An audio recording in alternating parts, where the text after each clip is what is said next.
Welcome to the Bible Breakdown. It's a black man and woman in America who no longer identify as believers.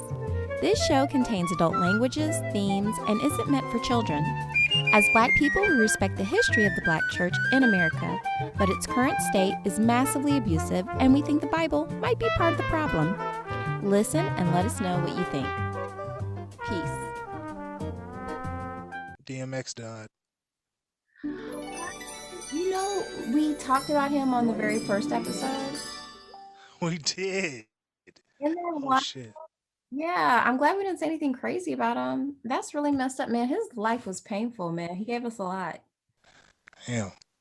Yeah, you hate to see it. I'm really sorry. Rest in peace, DMX. So I'm glad I listened to the last. We had like a little break in recording, and I went back and listened to our last episode. Like we got into a full-on fight. Yeah, I remember that. You just screamed at me for like 20 seconds. Anyway, but that being said, like, and you got in a fight. I didn't get in a fight with you. Okay, alrighty. You got in a fight with me. I was very upset, but we've had some time. That was like months ago. We've only done 2 episodes. We've done more than that. No, I didn't say we've only done 2 episodes.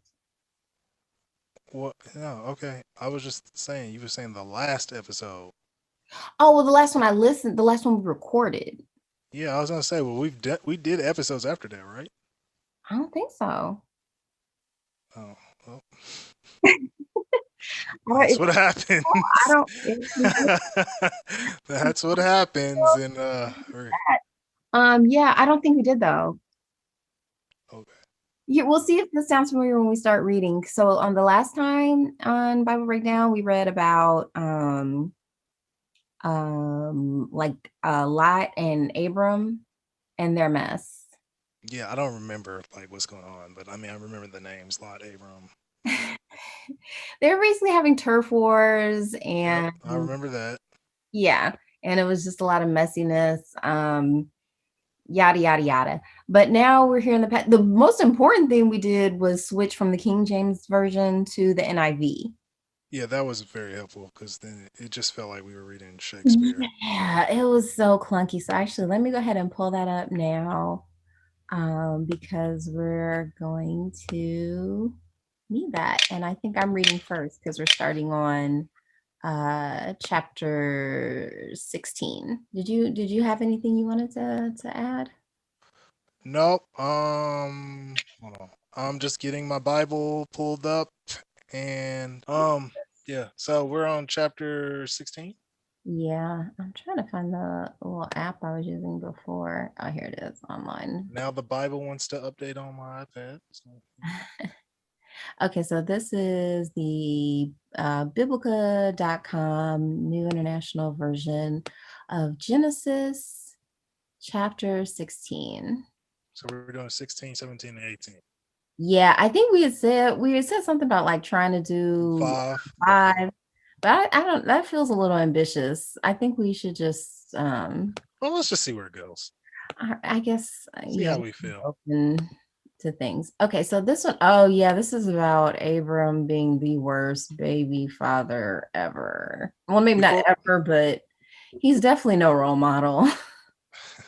I felt like I could have given him some notes on, hey, these people you're creating, you need to take care of. Before we start, I would like to get some OJ. Oh, you need a beverage? Yeah, I need a beverage. So just a second. Sure. I came prepared, but whatever. A few minutes later. Also. Yo. My schedule is increasingly getting like more busy, and you've been doing too much. I don't know if I've told you that. Yeah. Every time I turn around, and we're back. Okay, I'm gonna start reading, but that's great. Okay, so yes, yeah. Going into NIV Genesis chapter 16. Wait, you're reading NIV because I'm reading the New Revised Standard Version. I'm using NIV. That's the New International Version, right? I'm on biblica.com. Do they not have the New Revised Standard Version? I don't know, man. I just already have this one pulled up. Which Well, side? fine. Just, I mean, this the story is gonna be similar, I guess. I want us to be on this literal same page, though. So, which side are you on? I have the Bible app because I'm a good Christian. I'm just on. Since I'm recording this on my laptop, I just kind of want to. Just go to Bible. Hold on. Hold on. See when you shout, your sound gets distorted. I feel like that's. Oh, okay. Well, also because I'm closer to the mic. Yeah. But Bible app. Hold on, Bible. I'll okay. Go to, it's called uversion.com. Just go there. YOU version. Yes. Yeah. Read the Bible now. Click on that link, and then it'll bring it up. And then NIV is actually the first one that pops up. But if you click on that, it'll let you type in. See, I want to install an app on my phone. Like I have. No, you don't need to. Oh, you're reading it on your phone? No, like it's not giving me an option to just read the. Oh, is it just thebible.com? Yeah, Bible.com. Bible.com. Bible now. Okay, here I go. I was on a different one. Okay, here we go. Are we ready now? Okay, so you're on the new revised standard version. Yes, sir. Great. Genesis chapter 16. Super duper. Let's do this. Thanks be to God. Hagar and Ishmael. Now Sarai, Abram's wife, had borne him no children, but she had an Egyptian slave named Hagar. So she said to Abraham, "The Lord has kept me from having children. Go, sleep with my slave. Perhaps I can build a family through her." Abraham agreed to what Sarai said. So after Abraham had been living in Canaan 10 years, Sarai, his wife, took her Egyptian slave Hagar and gave her to her husband to be his wife. He slept with Hagar and she conceived. When she knew she was pregnant, she began to despise her mistress. Then Sarah said to Abram, "You are responsible for the wrong I am suffering. I put my slave in your arms, and now that she is pregnant, she despises me. May the Lord judge between you and me." "The slave is in your hands," Abram said. "Do with her whatever you think is best." Then Sarai mistreated Hagar, so she fled from her. The angel of the Lord found Hagar near a spring in the desert. It was the spring that is beside the road to Shur, and he said, "Hagar, slave of Sarai, where have you come from and where are you going?" "I'm running away from my mistress Sarai," she answered. The angel of the Lord told her, "Go back to your mistress and submit to her." The angel then added, "I will increase your descendants so much they will be too numerous to count." The angel of the Lord also said to her, "You are now pregnant, and you will give birth to a son, and you shall name him Ishmael. For the Lord has heard of your misery. He will be a wild donkey of a man, and his hand will be against everyone, and everyone's hand will be against him, and he will live in hostility towards all his brothers."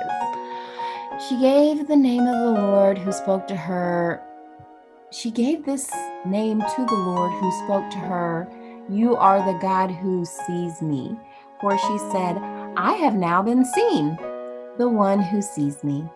That is why the well was called Bir Lahai Roy. It is still there between Kadesh and Bered. So Hagar bore Abram a son, and Abram gave the name Ishmael to the son he had born. Abraham was 86 years old when Hagar bore him Ishmael. Oh, done. Okay. Yeah. Any comments on that? I'm glad Abram isn't my dad. So from what I gathered, just so I'm clear, Or my baby daddy, because he was just like, "Do whatever you want to with her."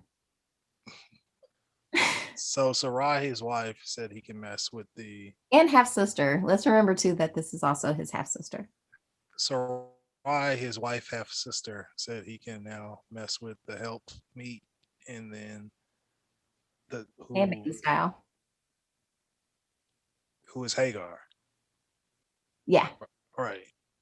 And then you said in what? She's what? This is like Handmaid's Tale. Yeah. All right. So he boned her, and then she bore his son Ishmael. Mhm. All right. So basically, that's the gist of that story. All right. So far, not that bad. I'm gonna have to push back on you there because another way of explaining what happened to Hagar is rape. And I will stand behind you on that.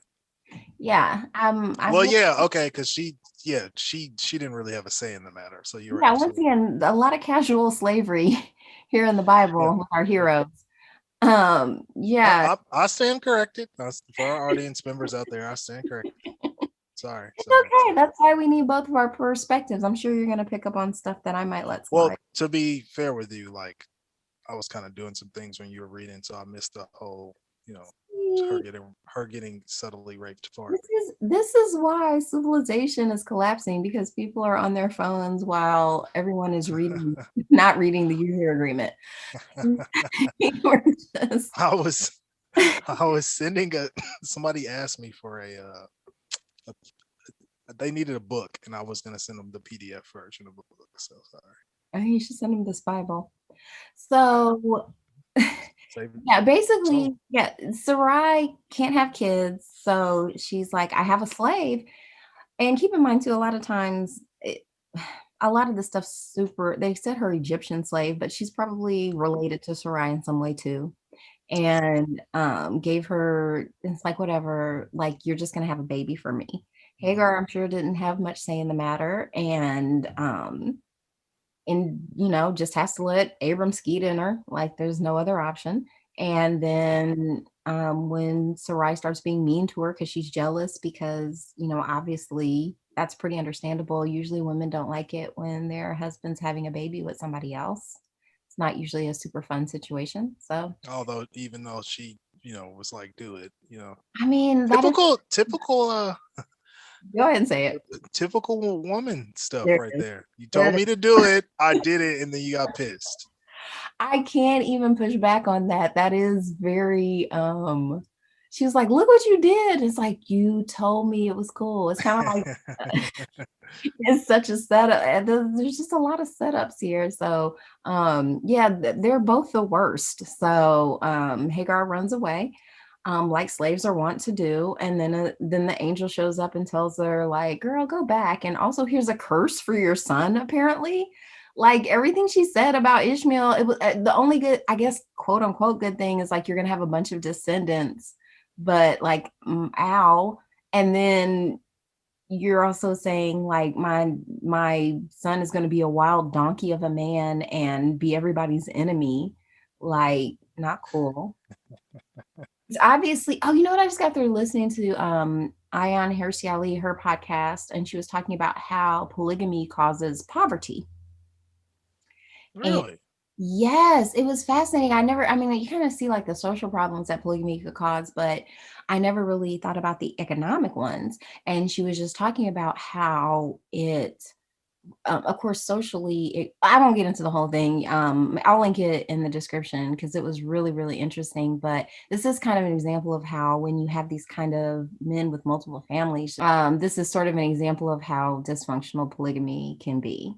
Gotcha. Because, yeah, I don't know how. I mean, I'm not the way that it's sort of just been historically biblically practiced. Because obviously, if people want to be polygamous, polyamorous, I believe in free love and polyamory. And yeah, like go nuts. But just as a legal structure, and kind of what happens too is that when you basically have to be a genius at management to be able to support these households. So moving on. or you just have to be an exceptional man Like I said, who is the like yeah, top like most 10. people aren't good managers, so that would take an exceptional man.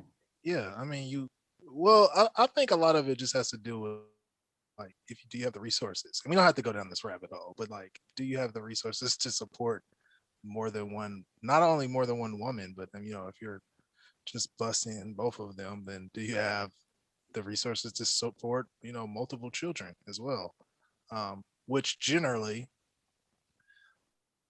I can see why they say it increases the poverty rate, because most men are just, out here doing free love with like they might not be great dads, or maybe they are good dads, but maybe they don't have the financial means to give their children and their children's mother the lives that they need, much less want. So that makes sense. Agree. Yeah, it's this is once again, if this is supposed to be like an example of how we should raise our families, I think we should not do this. If you get your wife's slave pregnant, you should be nice to her. Welcome to Bible Breakdown, everyone, where we thought we were just going to read the Bible, but we're also going to tell you social, economical problems within the world Well, and relate them. a lot of our social economic problems are a little bit tied to this. Like tithing. A little, and I mean the fact that a lot of people who are in control of our world really hold fast to this or some version of it. So yeah, I think there's going to be some messy crossover between politics and religion. Sorry, guys. It happens. It does. Oh, let's find out about chopping dicks. Wait, what? That's what I promise you. The next chapter is called the Covenant of Circumcision. Okay, so this is my first time, everyone, reading the reading the Bible entirely through. When I was forced to go to Catholic school, and we read passages and stuff, but and we had obviously theology class and stuff, but I'm gonna just be honest, I didn't really pay attention to any of that. I got good grades in those classes, but I just, I didn't really pay attention, and I challenged everything. You And, have girls do your work. no, I didn't have girls do my work. I did my own Oh, work, for the most part. And then my senior project was about how religion is not real, or at least the concepts that we identify with. So I say all that to say that this is all a new experience for me, and the more that I read all of this, I just cannot take any of this literally. At least what we've read so far. I mean, there are some things I'm like, all right, but for the most or the majority of it, I'm just like, there's no way. Like this is Lord of the Rings. I mean, Lord of the Rings is actually a little bit more realistic. Because or no, we won't get into that. But yeah, I mean, I do feel like some of this may be actually rooted in some sort of ancient proto history, like as much as because we see how messed up stories get now when we have access to so much information. So when stuff's being passed down this way, I mean, it's nothing to base your life on, people. But yes, I'm ready. I want to hear about this covenant, why Right. we have to circumcise the penises. Genesis chapter 17, the sign of the covenant. Genesis 17, chapter Wait, 1. what are you on? Because mine says the covenant of circumcision. Are you reading the New Revised Standard Version? See, this is why you should have been reading along with me before instead of snapping the I chat. literally said go to uversion.com. It should take you to Bible. Then when you get to the Bible app, it's going to come up with the new international Right. You have to click that and it'll show you the other ones. Okay, which one are we doing? NRSV, or New Revised Standard Version. There it is. Oh my goodness, there's so many versions of this thing. Okay, fine. Whatever. The Covenant of Circumcision. We should do NIV because the Covenant of Circumcision sounds so much better. Okay, that's a great name, but listeners, just wanted to let you know the reason like I am going with the New Revised Standard Version is per my research, and we might have mentioned this a few episodes ago or whatnot, if not the last one, but per my research, that was the version that has been translated, essentially. And so all the scholars, all the people got together that are studying, Bible and religion and stuff, and they got together. And this is the version they came up with. So this is the version that is usually heavily used amongst the scholars. And why not just go with the version that they've already translated and done all the legwork on? I mean, long story short, we're scholars. Sure. Yeah. All right, let's go, scholars. I mean, it's still the same thing. We're gonna talk about the penises of the faithful. But all right, Genesis 17, the sign of the covenant. When Abram was 99 years old, the Lord appeared to Abram and said to him, I am God Almighty. Walk before me and be blameless. And I will make my covenant between me and you and will make you exceedingly numerous. Then Abram fell on his face, and God said to him, as for me, this is my covenant, and with you, you shall be the ancestor of a multitude of nations. So you literally just told me the same thing, God, but thank you. No longer shall your name be Abram, but your name shall be Abraham. For I have made you the ancestor of a multitude of nations. I will make you exceedingly fruitful, and I will make nations of you, and kings shall come from you. I will establish my covenant between me and you and your offspring after you throughout their generation. For an everlasting covenant to be God to you and to your offspring after you. And I will give to you and to your offspring after you the land where you are now an alien in the land of Canaan for a perpetual holding. I will be their God. Ooh. God said to Abraham, as for you, you shall keep my covenant, you and your offspring after you throughout their generations. This is, oh my gosh. You need a break. All this talk. No, well, I'm just saying, like, he's saying, God is literally just telling him the same thing over and over. Like, I got it. So once we've covered this, it's probably in the song. 17 verse 10. This is my covenant, which you shall keep between me and you and your offspring after you. Every male among you shall be circumcised. You shall circumcise the flesh of your foreskins, and it shall be a sign of the covenant between me and you. Throughout your generation, every male among you shall be circumcised, and when he is 8 days old, including the slave born in your house and the one bought with your money from any foreigner who is not of your offspring. Both the slave born in your house and the one bought with your money must be circumcised. So shall my covenant be in your flesh, an everlasting covenant. Any uncircumcised male who is not circumcised in the flesh of the foreskin shall be cut off from his people. And he has broken my covenant. God said to Abraham, this is a long chapter. Listen, when it comes to penises, we'd rather keep it long. Yeah, but I don't know. Some people say they like a mix of than with. Yeah, that's true too. I was just making a. I know. And we're talking about penises. Sorry. Long. Yeah, I mean, come on. What do you want from me? God said to Abraham, verse 15 here. God said to Abraham, as for Sarai, your wife, you shall not call her Sarai, but Sarah shall be her name.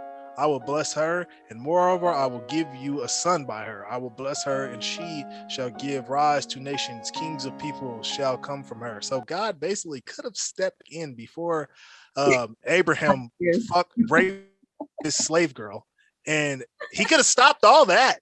He could have stopped that, and given Sarah this power to have a baby before. Sarah wouldn't be pissed. Hagar wouldn't have gotten raped. But, you know, who am I?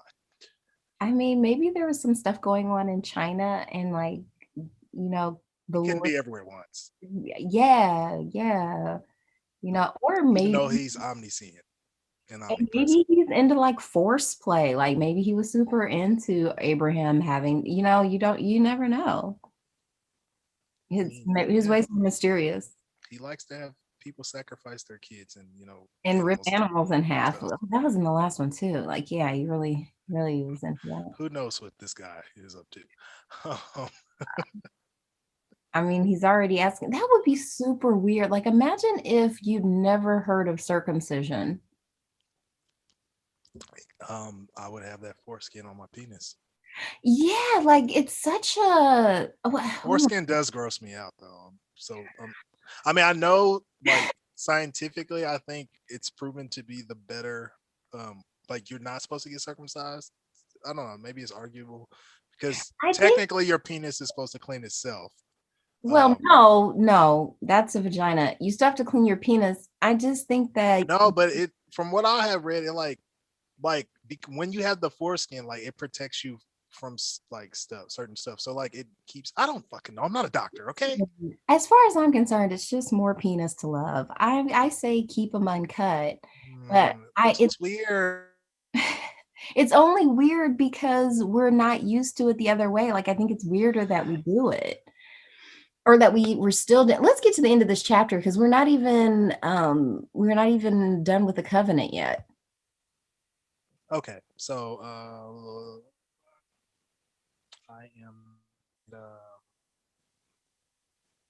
17, verse 17. Then Abram fell on his face and laughed and said to himself, can a child be born to a man who is 100 years old? Can Sarah, who is 90 years old, bear a child? And Abram said to God, oh, that Ishmael might live in your sight. God said, no, but your wife Sarah shall bear you a son, and you shall name him Isaac. I will establish my covenant with him as an everlasting covenant for his offspring after him. As for Ishmael, I have heard you. I will bless him and make him fruitful and exceedingly numerous. He shall be the father of 12 princes, and I will make him a great nation. But my covenant I will establish with Isaac, whom Sarah shall bear to you at this season next year. And when he had finished talking with him, God went up from Abraham.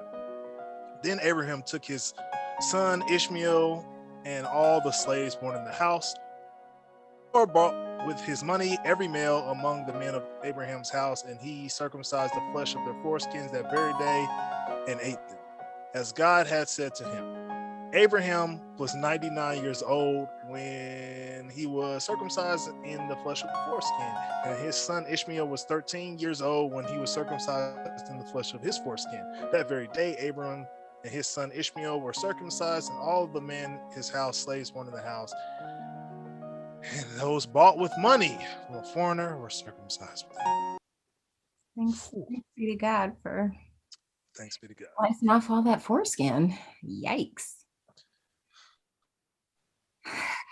So it's weird, like why make them? I mean, apparently we read in Genesis like this God person made the body. So why put that foreskin on there? Just to create a dangerous procedure. I can't imagine like that this was, this is technically a type of surgery. So he realized he fucked up. I mean, God's just an inventor, engineer. How to make soap. Stu Pickles, man. He's just, he makes stuff and it doesn't work right away. Oh gosh. Ugh. Well, I mean, we live in a society now where, it's not like I didn't have my son circumcised, because it's just what you do. I didn't want him to feel weird. And he said he's fine with it. He said he appreciates it. But at the same time, just fashionable, man. Well, and this always just makes me think about female genital mutilation, because this is genital mutilation. We're just used to it. It's the same thing like in countries where they regularly circumcise women or genitally mutilate them. It's so, to them it's like, ew, it looks weird if it's not, because genitals. I have to push back on that. Like, I actually like when the woman has some foreskin on her vagina. I don't like okay. I've seen them all ways, but But you know what I'm saying. I'm just saying, like, in a society, what becomes right, because we live in a society where women aren't circumcised, so of course you prefer like uncircumcised vaginas. Like, just I see what you're saying. So American women mostly like uncircumcised vaginas. Gotcha. Yeah, so if we normalize just how penises look, we wouldn't think it's weird. I mean, fair, but just give somebody the option. Like, until like 13 and maybe. No, but who's gonna really want? It's like getting your ears pierced. Like, I got my daughter's ears pierced when she was like really little, so she doesn't remember the pain. It doesn't hurt that bad. I got them done at like 15. It's like your circumcision. No, I'm saying like. Yeah, I'm using. First of all, now. I know what you're doing. You're comparing the earrings to the circumcision, but I'm saying, like, if you got a circumcision at 15, 13, whatever, if it was your choice to do it, like, Yeah, it's gonna. I mean, your dick's gonna hurt for a few days, but you'll be after that. You're cool. You're really being very flippant about this. Fair. I mean, there's levels to this. I'm just saying that as growing up in my privileged way, that like I just think uncircumcised Let's put it this way: penis looks better. if you have a son in the future, would you have him circumcised at the hospital? Because that's usually when they do it. I mean, probably his father is.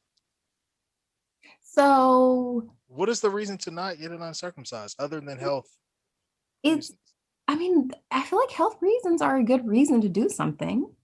I'm getting a vaccine for health reasons. No, I know. So I'm saying like that's what I was trying to argue when we first started talking about penises and everything is that the foreskin protects you from certain. It's supposed to protect you, but then what I have also heard contrary to that is that no, the foreskin actually is like a disease carrier. So I don't. That's what I'm saying. It depends on the lifestyle, but I'm not using that as a justification either way. I'm just saying, like, let's just not do genital mutilation on either of the genders.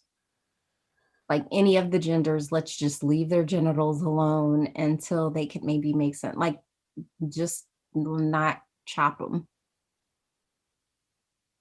Like normalizing that, because I think like it's like that in like Europe and Canada, like they just like leave them alone and it's fine. You can still use condoms. Like you can still, like, you might have to do like one extra step when you're washing it, but it's not like prohibitive in like a modern society. So weird.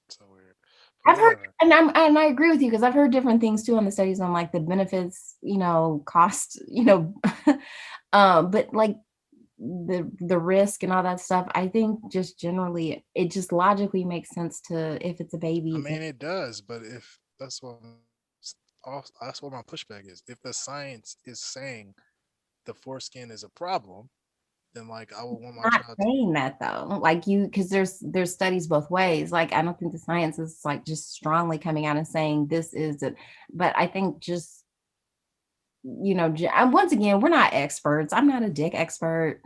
I'm not Oh, even. you are a dick expert. You have two children. Ooh. You have children. You're a dick expert now. No, it's just I feel like I feel like now, I mean, I'm not having any more kids, but if somehow I did, I think I wouldn't get the circumcision.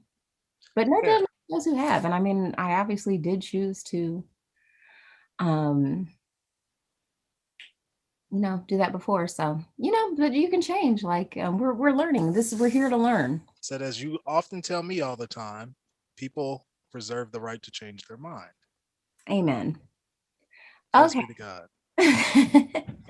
All right, let's do Genesis 18, a son promised to Abraham and Sarah. These two. I just gotta say, I'm really, even though they're our protagonists right now, I'm not really cheering for them. That's all right. It's like Cersei and Jamie. I like both of those characters. Once again, they're entertaining, but I don't like them or the fact that they're boning each other. It's gross. That was gross, but I wanted Cersei to win. I did I not. was never a fan of that Queen of Dragons chick. Insufferable. Once again, I don't like where they took her character, but she started off awesome. Okay. Once again, we should just really start a Game of Thrones podcast so that we, instead of reading this, like way more fun. Okay. Genesis 18, a son promised to Abraham and Sarah. The Lord appeared to Abraham by the oaks of Mamre. And it's funny how the Lord never appears in front of other people that could collaborate this story. You could just always go off somewhere and be like, hey, it was so crazy. I was like out by Mamre, by those oaks, and the Lord just appeared. It's like, why he never comes around? I know. It's like Superman. Okay. The Lord appeared to Abraham by the oaks of Mamre as he sat at the entrance of his tent in the heat of the day. He looked up and saw 3 men standing near him.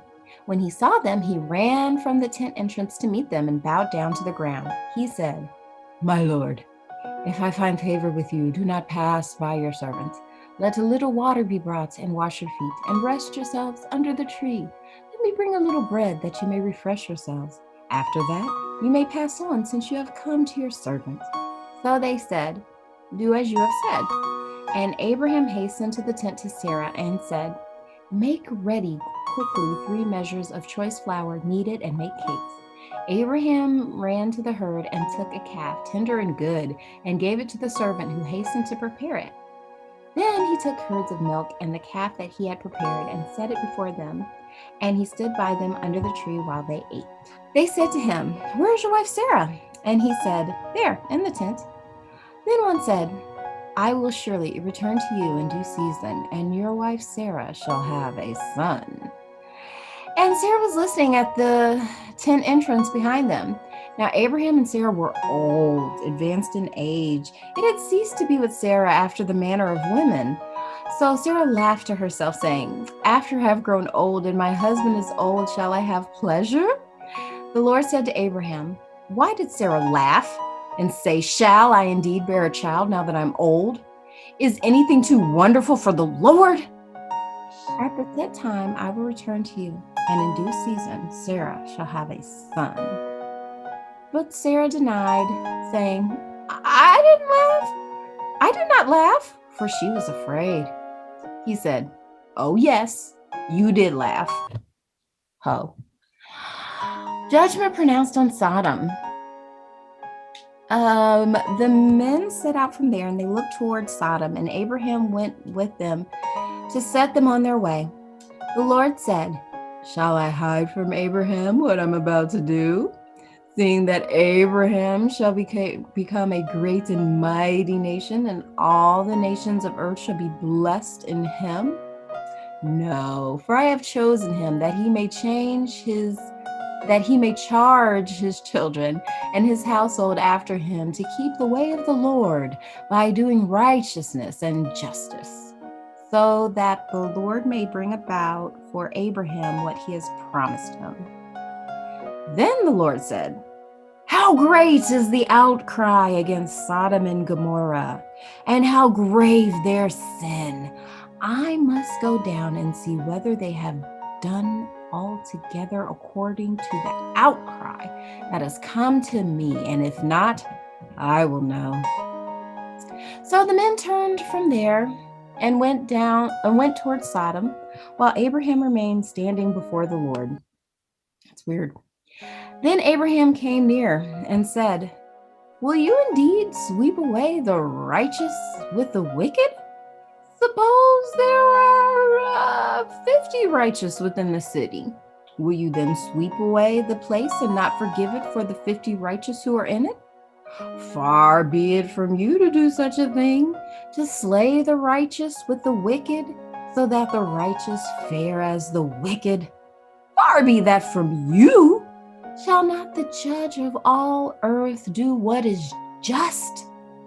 And the Lord said, "If I find at Sodom 50 righteous in the city, I will forgive the whole place for their sake." Abraham answered, "Let me take it upon myself to speak to the Lord, who I am but dust and ashes. Suppose 5 of the 50 righteous are lacking. Will you destroy the whole city for lack of 5? And he said, "I will not destroy it if I find 45 there." Again, he spoke to him.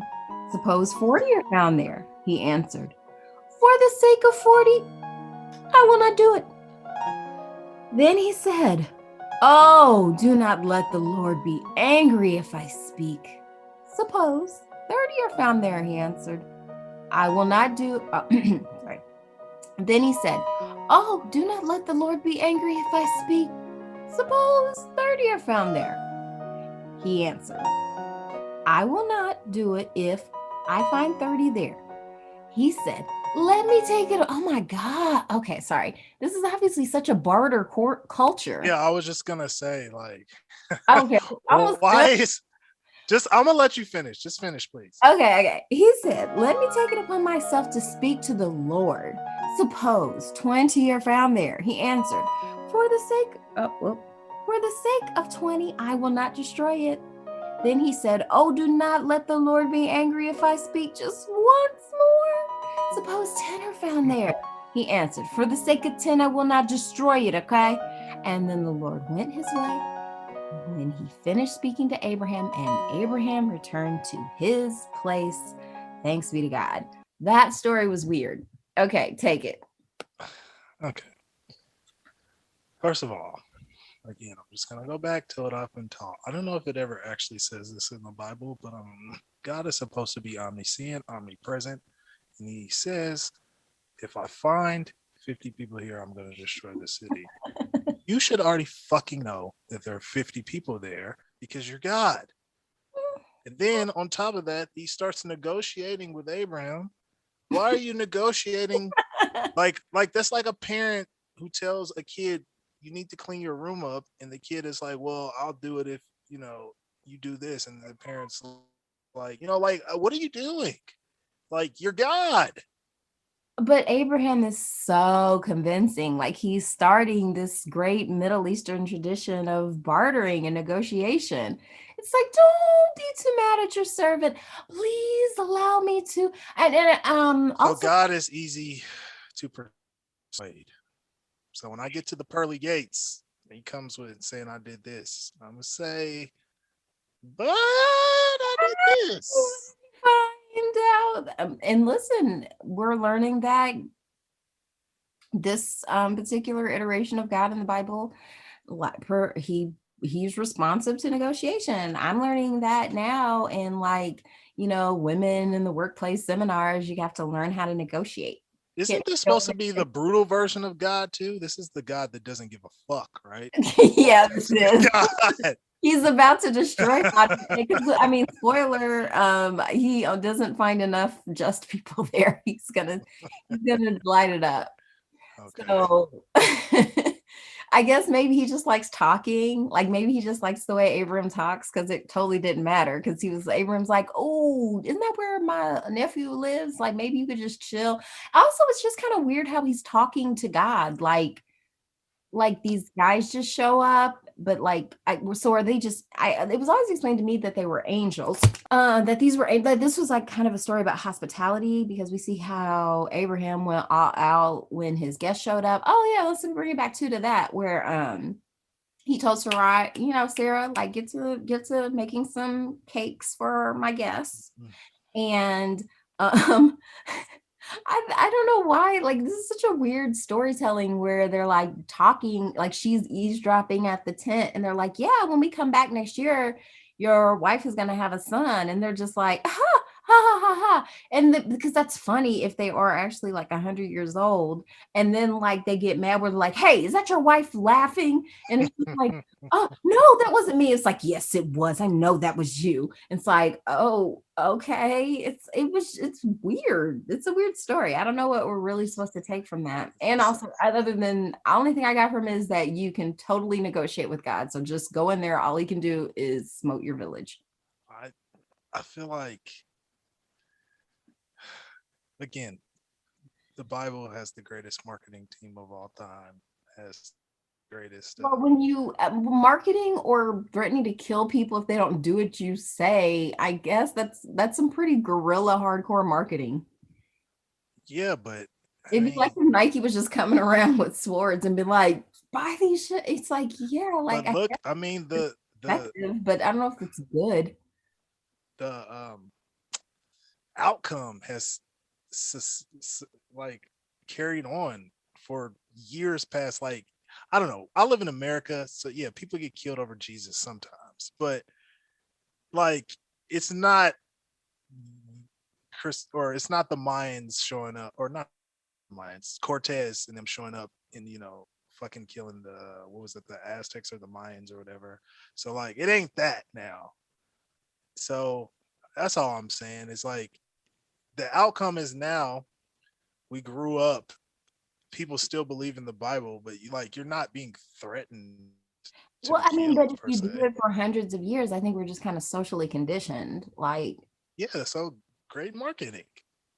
once I mean, again, they killed, what, thousands of people, but now I feel like millions of people follow this shit. extortion and marketing. I guess marketing. I mean, marketing is pretty hardcore. So maybe you're right.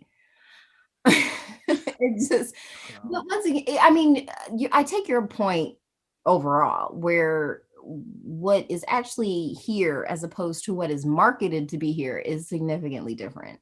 Because people are like, oh, this is this very, very moral book, but it's like there's nothing in the behavior of these characters or their interactions with the Lord that are really inspiring to me on how I should be behaving. Be honest. This is I the really stories don't that like slavery. you really what? I really don't like all of the slavery. This is so. Just follow me here, people. Okay. Being black. This is gonna sound so wild in the context of this story, though.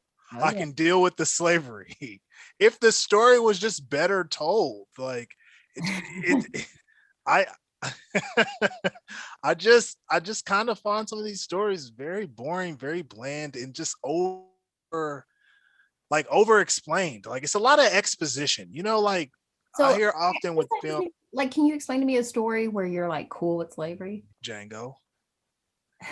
Saying like, but even in the context of that story, I'm okay with it because our main characters are fighting against it. No, that's what I'm saying. That's what I'm saying. Well, that's what I'm just saying in these stories. What I don't like the fact is that the slavery is just like, it's like Starbucks. Like, it's like people are just, or even the instructions when the Lord is talking to Abraham about how he should be, like part of the covenant was that he has to circumcise his slaves. Mm-hmm. And I thought it was interesting too, like this is a throwback, but the fact that he made a difference between the slaves that were born in his house or the slaves that were bought from foreigners. And I'm like, that was weird. yeah, it's like, so Slaves are slaves. and that's the thing too, because I'm sure like what we're getting is an incomplete picture of the culture at the time, but it means that there were probably like, I wonder which one was more valued, because it sounds like, because I just know from like studying, Well, there's the house Negro and the field Negro. So, and that's what, but it's different because slavery is kind of like different in all of its iterations. Like you see similar patterns, but then there's also like cultural idiosyncrasies. So like studying slavery in America, yeah, there were different tiers of Negroes. You know what I mean? Like you have skilled labor, unskilled, like, it would have, and like you said, house and field Negroes, like there's all kind, like the people you lend out, like they would educate certain people just so that they could make money off of them and lend them out. So those would be really, really valuable. I maybe we'll see more later about like the rules around slaves, but for me, that's what I'm saying. Like the story, I mean, my point was that the story is so far starting off pretty boring. I'm waiting for the stuff to take off. I'm waiting for God to go full John Wick. And like I think that's gonna be like, how are we doing on time? How long have we been recording here? It's been about an hour. Do you want to read one more chapter, or do you want to make it a fajita and call it a wrap? I mean, it's really up to you, because the only reason I had suggested what I suggested about reading the 5 before is because there's 45 chapters in Genesis, and so if we read 5, we reach that 45 quicker.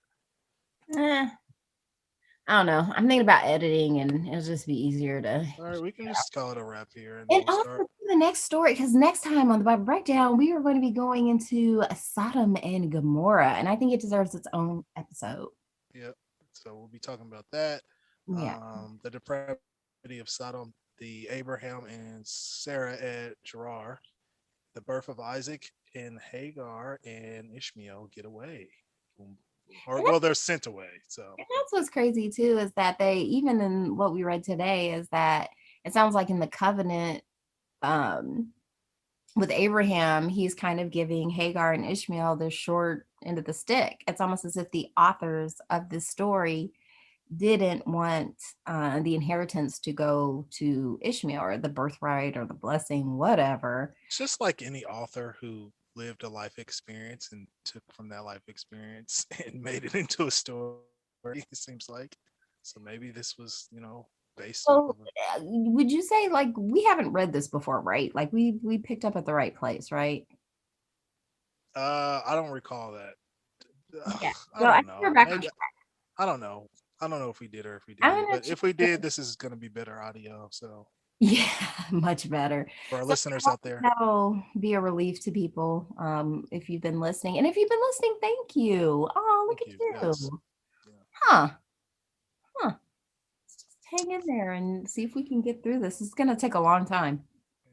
Are we ever gonna probably need to set up a email and stuff when you do put this out, and you I already maybe have. you'll have It's Bible Bible break. breakdown at Oh Gmail. yeah.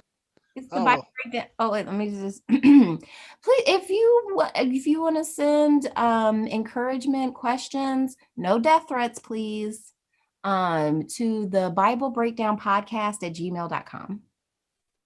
All hate mail. I will laugh at. Yeah, it's just I mean, come on, guys. And but of course, suggestions, all that stuff. I'll probably try to set up a Patreon too, because And please, I like to be challenged. we have money, huh? I was gonna say, and please, I like Patreon. That's important. So, I haven't yeah. set up though yet. But I was By gonna, the time I publish, and by please, the time I edit this. yeah, I like to be challenged. So I'm doing this for shits and giggles and joking. But if somebody can bring compelling arguments to, or other perspectives to what we're talking about, definitely send those to the email, because I would love to read those and talk about them on the podcast. I might. We'll see. I'm very sometimey. So yeah, good talk though. Thanks for making time. Thanks for getting the microphone. Yes, this was good. Now we can roll smoothly.